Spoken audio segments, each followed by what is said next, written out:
Boa noite, estamos começando mais uma edição do programa Band Entrevista. E o meu convidado desta noite é Odílio Almeida, ele que é presidente do IAB, o Instituto de Arquitetos do Brasil. Foi eleito no último mês de outubro e estará à frente da entidade pelos próximos 3 anos. Boa noite, Odílio, muito obrigado pela sua presença aqui no Band Entrevista. Fala pra gente aí um pouco do papel que é desempenhado pelo IAB. Você já teve a oportunidade de ser presidente do Conselho de Arquitetos, um conselho também nacional. Qual é a diferença de se dirigir o IAB e o Conselho? Obrigado, Rogério. Um prazer estar aqui, conversar com os ouvintes do programa. Agradecer à Band pela oportunidade de dialogar. O Instituto de Arquitetos, ele é uma instituição da sociedade civil. É uma instituição de livre organização, de livre associação, que tem o papel de congregar os arquitetos em defesa da valorização e da compreensão da arquitetura e do urbanismo como uma importante ferramenta para o desenvolvimento, para o progresso humano, para o equilíbrio social, para a justiça social. Esse é o papel que o IAB vem desenvolvendo há 103 anos. O Conselho de Arquitetura, ele tem um papel diferente. Enquanto o IAB representa os arquitetos, desde os estudantes até os aposentados, o Conselho tem o papel de regulamentar e fiscalizar o exercício da profissão em defesa da sociedade. Ele é um órgão de Estado, é uma autarquia, é um órgão de governo. Em poucas palavras, o IAB é sociedade civil, o CAU é governo. Então, quando eu estava na presidência do CAU do Ceará, o nosso papel era esse, era fazer os registros dos profissionais, fiscalizar o exercício legal da profissão, punir arquitetos ou leigos que colocassem em risco a vida ou o patrimônio das pessoas e de certa maneira, reproduzir as normas regulamentares do exercício da profissão.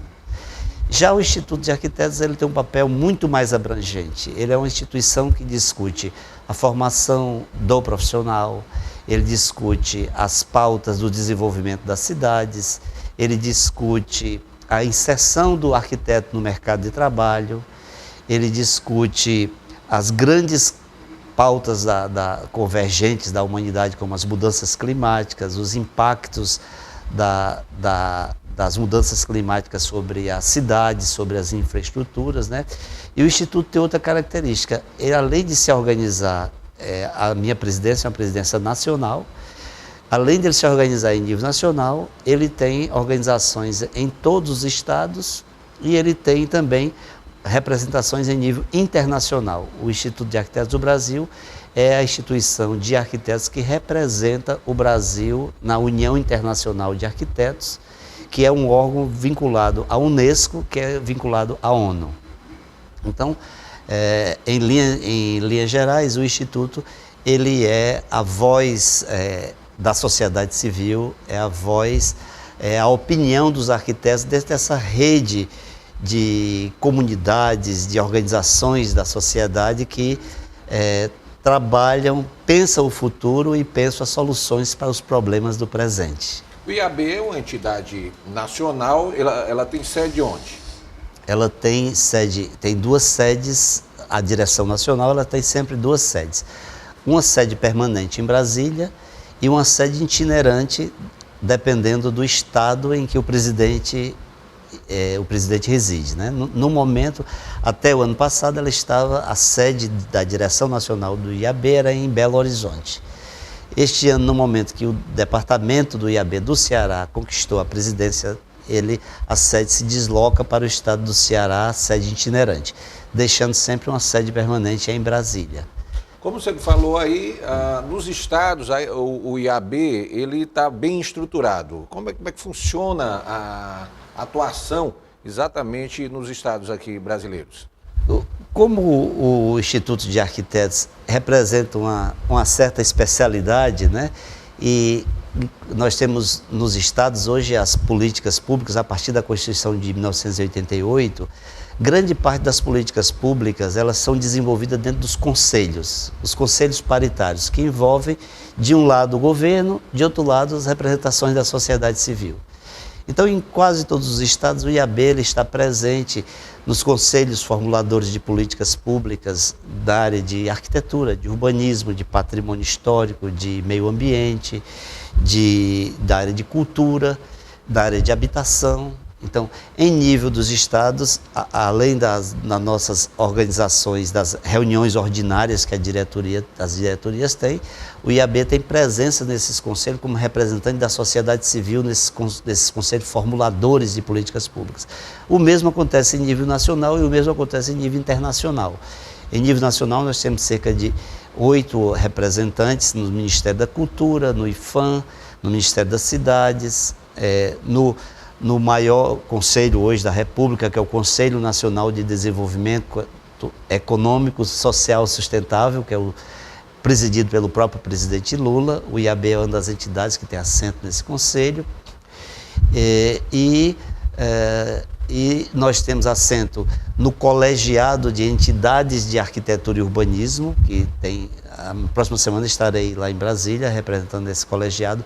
Temos assento na Fundação Oscar Niemeyer, que é uma fundação histórica que defende o legado do Niemeyer. Temos assento na ABNT, temos assento em fóruns independentes como o Fórum em Defesa dos acervos de projetos dos grandes arquitetos brasileiros, né?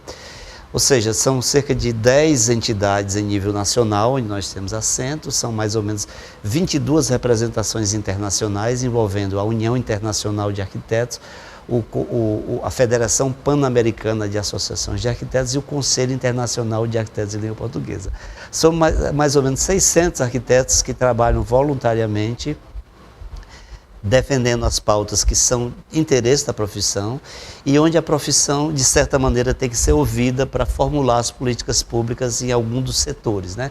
O IAB é um misto de associação profissional e de órgão de interesse público, é mais ou menos assim que funciona. Como você está colocando, Odílio, o IAB tem muitas funções. Como é que é distribuído? O Instituto ele tem patamares, vamos dizer assim, de atuação? Como é que vocês organizam aí tantas tarefas dentro do Instituto?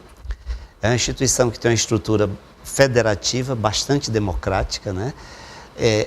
Na mais alta instância, nós temos um Conselho Superior que é formado por 226 membros, metade titulares e metade suplentes, que são eleitos nos estados, né? E temos uma direção nacional formada por 12 membros. Nós temos hoje uma direção paritária, por uma questão de decisão política nossa, metade homens, metade mulheres, distribuída dos 12 dirigentes, distribuído por aproximadamente 9 estados da federação, esses 12 dirigentes, de diferentes faixas etárias e diferentes formas de atuação profissional, com uma forma da gente dar pluralidade à nossa compreensão, né?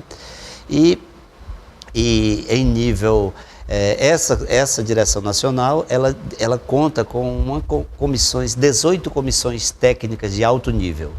São comissões que formulam políticas públicas e políticas profissionais na área do desenvolvimento urbano, na área da arquitetura para as crianças, a arquitetura mais amigável para as crianças, na área da formação do ensino profissional, formulações na área da questão da prática, da correta e justa prática de honorários profissionais, quanto é que os arquitetos devem cobrar pelos seus projetos, o que eles devem entregar para os clientes para garantir uma justa relação contratual, na área de relações internacionais, na área de relações institucionais, ou seja, ao todo são 6 comissões temáticas na área de equidade de gênero, 6 comissões temáticas e 12 grupos de trabalho que se reúnem uma vez por mês. E gostaria de dizer também, sem falsa modéstia, que como é uma instituição muito antiga, que vem trabalhando nessa mesma temática desde 1921, e enfrentou já 2 ditaduras nesse período, é uma instituição que tem sido um sustentáculo da democracia no Brasil, porque ela propõe políticas inclusivas, políticas de habitação. Por exemplo, o primeiro seminário nacional de reforma urbana feito no Brasil foi em 1963, uma parceria do Instituto de Arquitetos do Brasil com o governo João Goulart, na época, onde a gente já estava defendendo as reformas de base para as cidades, né? E diria que dentro dessas comissões temáticas foi que nasceram as políticas públicas para os planos diretores, para os planos de mobilidade, as políticas públicas para a área de meio ambiente, para as políticas públicas na área de habitação, nas normatizações para que os prédios e as cidades se tornassem mais amigáveis, mais inclusivas, né? No Estatuto da Metrópole surgiu de dentro das discussões do Instituto de Arquitetos. Então, por ser uma especialidade, isso também não tem nada demais. Assim como as políticas de saúde surgem do seio das organizações médicas, das organizações profissionais nessa área, as políticas do direito, das regras de comunicação surgem dentro dos profissionais, as políticas voltadas ao desenvolvimento urbano, à infraestrutura do país, à habitação, à cultura arquitetônica, todas elas que estão em vigor no Brasil nasceram de dentro do Instituto de Arquitetos do Brasil. Odílio, você foi eleito aí para 3 anos à frente do IAB. Quais são as bandeiras, quais são as metas aí que você pretende colocar em execução aí pelos próximos 3 anos à frente da entidade? Primeiro nós temos consciência de que uma associação profissional, ela tem que ter noção do seu alcance, né? Uma associação profissional, ela não pode propor bandeiras que vai mudar o mundo.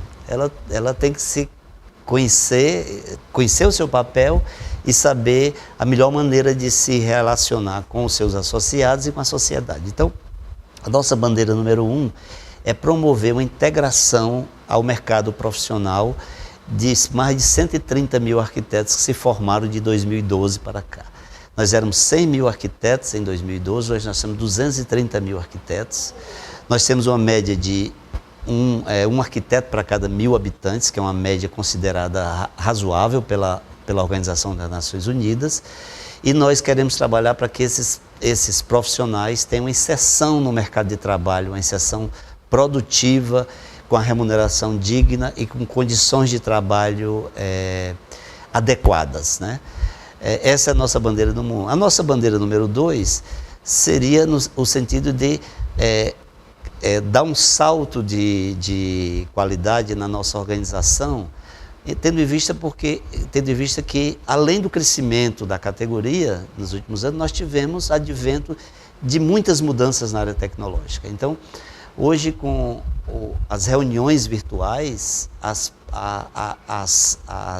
a produção intelectual e a produção coletiva de textos, de proposições, ela se tornou muito mais intensa. Então, nós estamos buscando regular métodos de fazer com que essa produção tenha maior efeito na vida social e na vida dos nossos associados. Então, nós estamos organizando todo esse conjunto de representação, são mais ou menos 600 representantes voluntários. Eu diria que nós estamos terminando um censo interno do IAB. Todos os nossos dirigentes, a grande maioria são pessoas, além de terem formação de nível superior em arquitetura e urbanismo, quase todos têm pós-graduações, têm mestrado, doutorado, no mínimo uma pós-graduação, mestrado, doutorado, ou seja, é um conjunto de líderes muito qualificado e um dos desafios nossos é utilizar essas novas ferramentas tecnológicas, como a inteligência artificial para fazer atas de reunião, como as reuniões online para garantir uma maior aproximação, uma maior troca de experiências, as nossas articulações internacionais para que a gente possa fazer com que a profissão dê uma contribuição mais efetiva para a sociedade, para o mundo, né?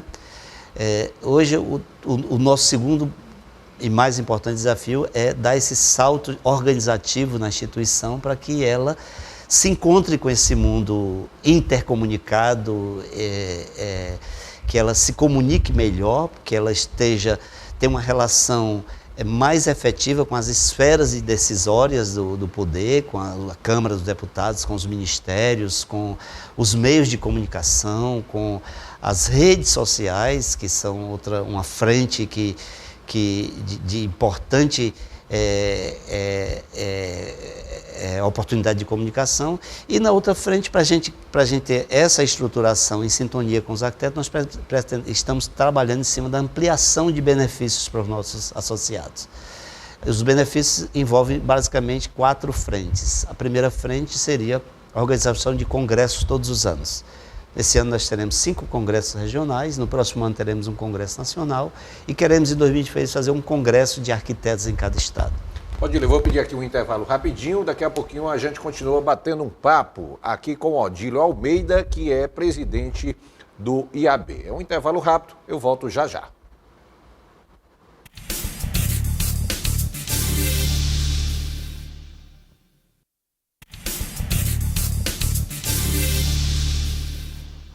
Estamos de volta com o programa Band Entrevista. Hoje eu estou conversando com Odílio Almeida, que é presidente do IAB, o Instituto de Arquitetos do Brasil. Odílio, cada vez mais a ação do arquiteto tem sido bastante importante, não só para a iniciativa privada, mas também para políticas públicas desenvolvidas pelo poder público. Como é que o IAB tem interferido nesse papel, exatamente na busca de que os arquitetos, os profissionais da arquitetura, de urbanismo, possam ter um papel relevante também nas atuações do poder público? É um dos papéis basilares da instituição. Por exemplo, eu vou dar aqui respondo diretamente à tua questão. O Brasil, durante os governos do presidente Lula e da presidenta Dilma, ele investiu mais ou menos 140 bilhões para construir cerca de 14 milhões de habitações, certo? E o déficit habitacional continuou na esfera, teve alguma mudança, mas como a população cresceu, teve alguns arranjos, o déficit habitacional hoje continua em torno de 6 milhões de habitações, ou seja, o Brasil tem 6 milhões de famílias que não têm casa para morar. Por outro lado, a ONU e os mecanismos do governo consideram a habitação precária aquela habitação que não tem as condições mínimas de habitabilidade. Ventilação, alimentação, área mínima, acesso a esgoto, acesso à água. Nós temos 23 milhões de habitações precárias. Nós estamos elaborando uma proposta para apresentar para o governo, que se o governo, ao invés de fazer mais 14 milhões de habitações, ou 6 milhões de habitações para atender o déficit, se uma política combinada, pegando a experiência de outros países, que combine o aluguel social, que combine as melhorias habitacionais e combine a construção de novas edificações, com o mesmo dinheiro que se gastou para fazer o Minha Casa Minha Vida, é possível você erradicar o déficit habitacional no país. Então, o Instituto ele tem técnicos e profissionais que trabalham muito tempo com essas questões ligadas à habitação, inclusive chefiando importantes setores de habitação. Então, essa é uma das vertentes, né? Outra vertente importante é o seguinte: as nossas cidades, elas cresceram de forma muito desordenada. Nós estamos diante de uma encruzilhada histórica, porque chegaremos a 2050, provavelmente, sem a população crescer mais. E daqui até 2050, se nós vamos ter mais ou menos uma estabilidade na população mundial e provavelmente a estabilização das populações urbanas, o que a gente construir daqui para lá pode ser que seja definitivo, que seja eterno. Então, nós temos um conjunto de propostas para a reforma das cidades que, baseado em várias experiências de cidades que deram certo, que pode representar esse conjunto de propostas se a gente conseguir ser convincente perante os governantes, e nós temos, de certa maneira, conseguido. É uma luta gradual e lenta, mas praticamente toda a legislação que existe hoje veio das discussões dentro do Instituto de Arquitetos do Brasil, Estatuto das Cidades, planos diretores, lei de acessibilidade, lei de mobilidade, leis ambientais, Estatuto da Metrópole. Praticamente tudo isso veio do seio dessas discussões. Se a gente for convincente, nós vamos conseguir fazer com que os governos criem políticas públicas para que a gente tenha cidades mais humanizadas, cidade onde as atividades de trabalho, moradia, lazer sejam mais próximas, cidade com mais áreas verdes, com mais áreas de lazer, cidade em que seja mais fácil circular e cidades que sejam mais democráticas e inclusivas e menos inseguras. existe um repertório enorme de soluções para as cidades. E de certa maneira, a inclusão do papel do arquiteto como agente transformador para construir essa cidade do futuro, a cidade que vai ser um patrimônio cultural e um patrimônio material para as futuras gerações, ela está dentro do repertório, está dentro da cabeça, está dentro dos corações dos arquitetos, e esse tipo de contribuição que a gente pretende levar para o debate público, como já vem fazendo há muito tempo, mas continuar fazendo isso de forma mais convincente e de forma mais efetiva. Você percebe, Odílio, você que já está atuando aí no mercado, já teve a oportunidade aí de ser presidente do Conselho, há uma disposição realmente do poder público, dos gestores públicos hoje em debater, em discutir essas ideias? Isso eu falo não só em nível nacional, mas nos estados, nos municípios, exatamente para que a verba pública seja bem empregada quando se trata realmente de obras públicas que sejam mais eficientes para a população?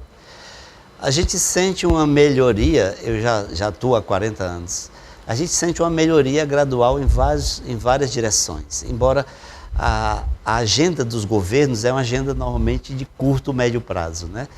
O Instituto de Arquitetos, ele pensa no médio e longo prazo. Quando a gente está falando, quando há 20, 30 anos atrás a gente falava na necessidade de ter um plano cicloviário para as cidades, as pessoas achavam que aquilo é uma bobagem. Quem é que vai andar de bicicleta no meio do trânsito, um trânsito perigoso como esse, né?